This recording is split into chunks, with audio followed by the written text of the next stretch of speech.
Physical science সিম্পলিফাইডে তোমাদের স্বাগত। আমরা এই চ্যানেলে 9 এবং 10-এর ভৌতবিজ্ঞানের চ্যাপ্টার ওয়াইজ কিন্তু ভিডিও ক্লাসগুলো আপলোড করছি। তোমরা সেগুলি পরপর দেখার জন্য অবশ্যই চ্যানেলটিকে সাবস্ক্রাইব করো। আমরা এর আগে নবম শ্রেণীর ভৌতবিজ্ঞানে মোলের ধারণা চ্যাপ্টার এবং পরমাণুর চ্যাপ্টারটি কমপ্লিট করেছি। ওগুলো তোমরা কিন্তু সেখানে গিয়ে অবশ্যই দেখে নেবে। আচ্ছা, আর কোনো অসুবিধা থাকলে আমাকে অবশ্যই জানাবে। আচ্ছা, আজকে আমরা শুরু করব কার্যক্ষমতা শক্তি চ্যাপ্টারটি। এই চ্যাপ্টারটি আমরা দুটি পার্টে শেষ করব। ফার্স্ট পার্টটা আজকে আমরা দেখি। দেখো, সাধারণভাবে কার্য বলতে আমরা এমন কিছু করা বুঝি যার ফলে দৈহিক ক্লান্তি বা অবসাদ ঘটে, কিন্তু বিজ্ঞানের ভাষায় কার্য কথাটির একটু অন্য অর্থ আছে। নিম্নের দুটো উদাহরণ দিয়ে আমরা কিন্তু ব্যাপারটা স্পষ্টভাবে দেখে নেব। ফার্স্ট এক্সাম্পলটা দেখি। দেখো, এখানে একটি ব্যক্তি বল প্রয়োগ করে একটি ভারী বাক্সকে সরানোর চেষ্টা করছে, কিন্তু কোনোভাবেই কিন্তু বস্তুটির স্থান পরিবর্তন করতে পারেনি। বিজ্ঞানের ভাষায় আমরা কিন্তু বলবো যে এখানে কোনো কার্য কিন্তু হয়নি। অপরদিকে দেখো, এখানে একটি বালক একটি ছোট্ট গাড়িকে বল প্রয়োগ করে সামনের দিকে সরানোর চেষ্টা করছে। দ্বিতীয় ছবিটা আমরা দেখছি যে এই গাড়িটিকে সে কিন্তু নিজের স্থান পরিবর্তন করতে সক্ষম করেছে। অর্থাৎ এক্ষেত্রে কিন্তু গাড়িকে সে বল প্রয়োগ করলো এবং গাড়ি কিন্তু নিজের স্থান থেকে অন্য একটি স্থানে পরিবর্তিত হলো। এক্ষেত্রে দেখো, আমরা বলবো যে হ্যাঁ, কার্য করা হয়েছে। তাহলে দেখো, আমাদের বিজ্ঞানের ভাষাতে কি দাঁড়াচ্ছে, কার্য শুধুমাত্র বল প্রয়োগ করলেই হবে না, বল প্রয়োগ করার ফলে তার যেন প্রয়োগবিন্দুর সরণও ঘটে, অর্থাৎ যেন বস্তু যার উপরে বল প্রয়োগ হচ্ছে তার যেন স্থান পরিবর্তন ঘটে। তাহলে আমরা দেখে নিই যে কার্য আমরা বলতে কি বুঝি। কার্য কোনো বস্তুর ওপরে বল প্রয়োগ করলে যদি বলের প্রয়োগবিন্দুর সরণ ঘটে তবে প্রযুক্ত বল কার্য করেছে বলা হয়। তাহলে এক্ষেত্রে আমরা বলবো, তাহলে আমি এইভাবে বলতে পারি যে কার্য তাহলে পরিমাপ কিভাবে করব। কার্য পরিমাপ করতে হবে, তাহলে আমাকে দুটো এখানে আর কি আমরা রাশি পাচ্ছি। একটি রাশি হচ্ছে বল, অপর রাশি হচ্ছে সরণ। তাহলে দেখো, এবং বল এবং সরণ, বল প্রয়োগ করার পরে কিন্তু সরণ অবশ্যই কিন্তু ঘটতে হবে। তাহলে আমি দেখি যে বল এবং সরণ কিভাবে এই আমাকে কার্য রাশিটি দিচ্ছে। বল এবং সরণের গুণফল থেকে আমরা কিন্তু কার্য রাশিটি পাচ্ছি। দেখো, এখানে এফ হচ্ছে বল, এস হচ্ছে সরণ, পরস্পর থিটা অ্যাঙ্গেলে রয়েছে এবং তার ফলে কার্য আমি যেটা পাচ্ছি F dot S, F S cos theta. ঠিক আছে, তাহলে দেখো, যদি প্রযুক্ত বল এফ হয়, সরণ এস হয়, তাহলে কৃতকার্য ডাব্লিউ সমান কত হবে, এফ ডট এস। ঠিক আছে। আচ্ছা, এবারে বলি, ধরো যদি এখানে বলটি অনুভূমিকভাবে থাকতো তখন থিটার মান হতো আমার 0। থিটা 0 হওয়ার জন্য কস থিটার মান হবে 1। কস থিটার মান 1 হলে আমি কত পেতাম, এফ ডট এস। বোঝা গেল?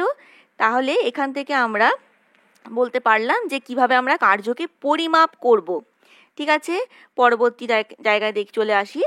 কার্য সম্বন্ধে আমরা আরো কতগুলো কথা বলবো। একদম প্রথম কথা, কার্য হচ্ছে স্কেলার রাশি। যদিও দেখো, ডাব্লিউ আমরা কি পেয়েছি, এফ ডট এস। এফ বল নিজে ভেক্টর রাশি, সরণ নিজে ভেক্টর রাশি, তা সত্ত্বেও কিন্তু কার্য একটি স্কেলার রাশি আমরা পেলাম। ঠিক আছে। আচ্ছা, এরপর দেখো, অর্থাৎ কার্যে শুধুমাত্র মান থাকবে কিন্তু কোনো দিক থাকবে না। কার্য এবার আমরা পাচ্ছি দুই প্রকারের, একটি হচ্ছে ধনাত্মক কার্য এবং অপর হচ্ছে ঋণাত্মক কার্য।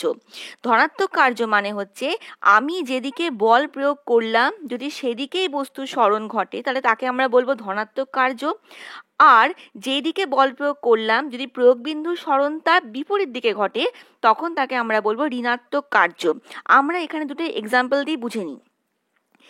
দেখো, ধনাত্মক কার্যের ক্ষেত্রে দেখি। দেখো, এখানে দেখো একজন ব্যক্তি একটি বাক্সকে টেনে নিয়ে যাচ্ছে এফ বল প্রয়োগ করে। ঠিক আছে, এক্ষেত্রে যেদিকে বল প্রয়োগ করছে দেখো সেদিকে কিন্তু বস্তুটি সরে যাচ্ছে, সেদিকে তার কিন্তু সরণ ঘটছে।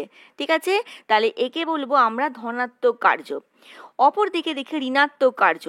দেখো এখানে একটি ব্যক্তি একটি বস্তুকে ওপরের দিকে তুলছে, মাটি থেকে ওপরে তুলছে, অর্থাৎ পৃথিবীর তাকে যে বল দ্বারা আকর্ষণ করছে, অভিকর্ষজ বল, সেটি নিচের দিকে ডাব্লিউ। ঠিক আছে, এটি হলো পৃথিবীর অভিকর্ষজ বল। আর বস্তুর সরণ কোন দিকে হলো এস। তাহলে দেখতে পাচ্ছি আমি এক্ষেত্রে যে দুটি বিপরীত দিকে ঘটছে, যেদিকে তার ওপরে বল প্রযুক্ত হচ্ছে অভিকর্ষজ বল, এবং বস্তুর সরণ কিন্তু বিপরীত দিকে। একে আমরা বলবো ঋণাত্মক কার্য। ওকে, আচ্ছা নেক্সট আমরা আরো একটি টপিকের নাম এখানে নতুন ওয়ার্ড শুনছি, সেটা হচ্ছে কার্যহীন বল। দেখো অনেক সময় বস্তুর উপর বল এমনভাবে প্রযুক্ত হয় যে বস্তুর সরণ হলেও ওই বল কোনো কার্য করবে না, তখন সেই বলকে আমরা বলবো কার্যহীন বল। এটা জেনারেলি কখন ঘটবে? দেখো কোনো বস্তু, তার উপরে যে বল প্রযুক্ত হচ্ছে এবং তার যে সরণ যেদিকে ঘটছে, এরা যদি পরস্পর 90 ডিগ্রি হয়, সেক্ষেত্রে আমরা বলবো যে কোনো রকম কিন্তু কার্য হবে না। ঠিক আছে, বিজ্ঞানের ভাষায় এখানে এই বলটিকে বলা হবে কার্যহীন বল। ঠিক আছে, আচ্ছা দেখো কার্যহীন বল বলতে আমরা কি বুঝবো? বল যদি বস্তুর গতি অভিমুখে লম্ব দিকে ক্রিয়া করে, তাহলে সেক্ষেত্রে সেই বলকে আমরা বলবো কার্যহীন বল। ঠিক আছে, আচ্ছা এই কার্যহীন বল অর্থাৎ দেখো W equal to F dot S আমরা এর আগে পড়েছি। তাহলে দেখো এফ ডট এস থেকে আমি কি পাচ্ছি? W equal to F S sine theta, F S cos theta. তাহলে দেখো থিটার মান আমি এখানে পেয়েছিলাম 90 ডিগ্রি, কস 90 ডিগ্রি সমান কত? 0। তাহলে এক্ষেত্রে আমি বলবো যে আমার এই কার্যের পরিমাণ কত দাঁড়ালো? 0। অর্থাৎ এক্ষেত্রে দেখে নাও, যদি এখানে বস্তুর ওপর প্রযুক্ত বল এবং বস্তুর সরণ যদি পরস্পর 90 ডিগ্রি থাকে, তাহলে সেক্ষেত্রে আমার কৃতকার্য পাচ্ছি আমি 0। ঠিক আছে, আচ্ছা আমি একটি ছবি দেখে জিনিসটা ক্লিয়ার করে নিই। দেখো এই ব্যক্তি সুটকেসটিকে মাটি থেকে ওপরে তুললো, ঠিক আছে, অর্থাৎ বল প্রয়োগ করলো ওপরের দিকে এবং হাতে নিয়ে অনুভূমিকভাবে কিন্তু হেঁটে যাচ্ছে। অর্থাৎ দেখো এখানে এফ এবং এস পরস্পর 90 ডিগ্রি। আমি আরো বলতে পারি যে এই সুটকেসটিকে পৃথিবী টানছে অভিকর্ষের বল, অর্থাৎ ওজন নিচের দিকে, এবং সেক্ষেত্রে বস্তুর সরণ হচ্ছে সামনের দিকে। তাহলে এক্ষেত্রেও কিন্তু তোমার দেখতে পাচ্ছ 90 ডিগ্রি। ঠিক আছে, তাহলে দুই ক্ষেত্রে আমি বলবো যে কোন রকম কিন্তু বল প্রয়োগ করলেও, তা বস্তুর সরণ ঘটলেও এখানে কিন্তু কোনো কার্য সে কিন্তু করেনি। নেক্সট আমি আসছি কার্যের একক এবং তার মাত্রা।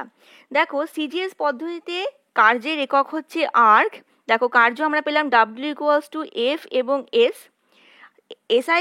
সিজিএস পদ্ধতিতে আমি বলতে পারবো যে বলের একক কি? বলের একক হচ্ছে আমার ডাইন, এবং সরণের একক হচ্ছে সেন্টিমিটার।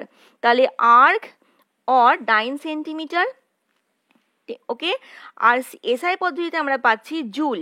জুলকে আমরা কি বলতে পারবো? Newton metre. ঠিক আছে, তাহলে দেখো এবং সিজিএস এবং এসআই পদ্ধতিতে আমি এককগুলো কিন্তু জেনে নিলাম।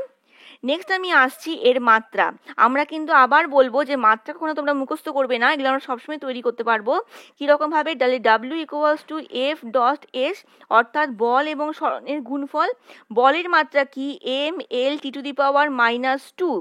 ঠিক আছে, আর সরণের মাত্রা কি? এল, অর্থাৎ M L square T to the power -2। এটি হলো কি না কার্যের মাত্রা।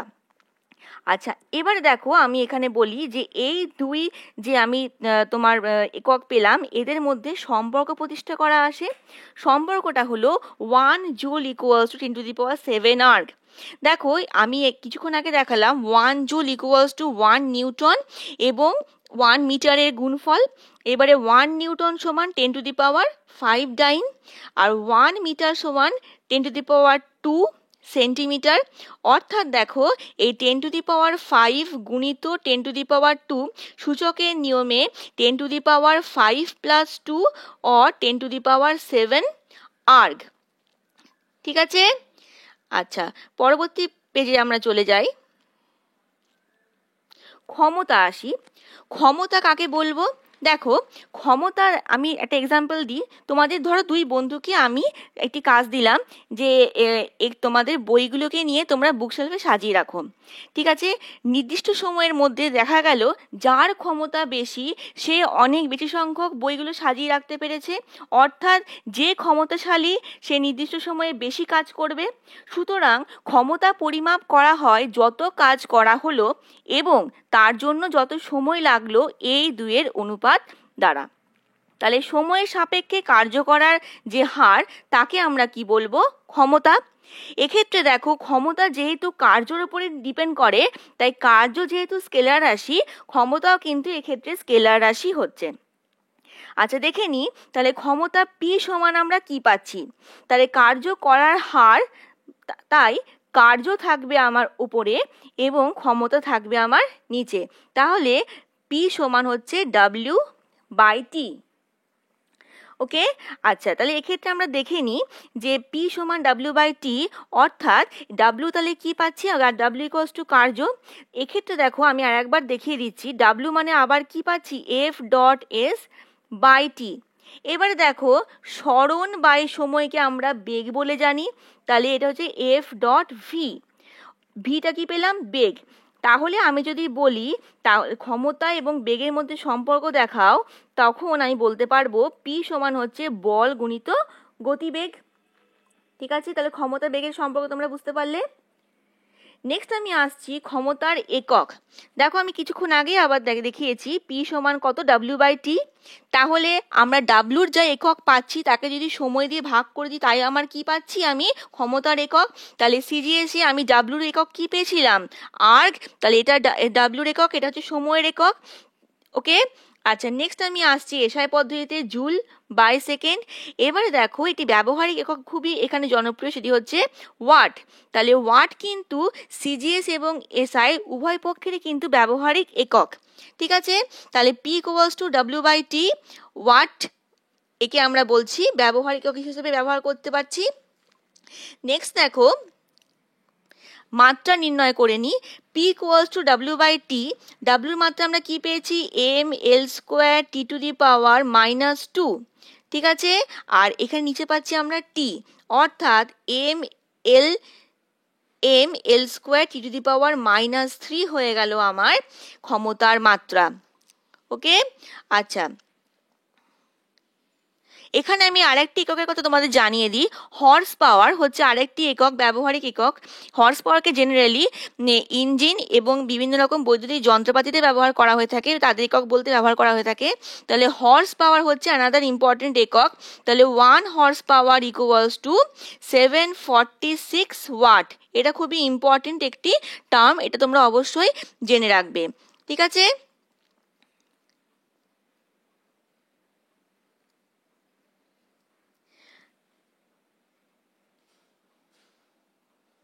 আচ্ছা এখানে কতগুলো প্রশ্ন আমি দিয়ে দিলাম, তোমরা এই প্রশ্নগুলো কিন্তু স্ক্রিনশট নিয়ে অবশ্যই খাতায় লিখবে এবং কোনো অসুবিধা হলে আমায় কমেন্ট বক্সে জানাবে। ভিডিওটি ভালো লাগলে অবশ্যই শেয়ার করো। Thank you.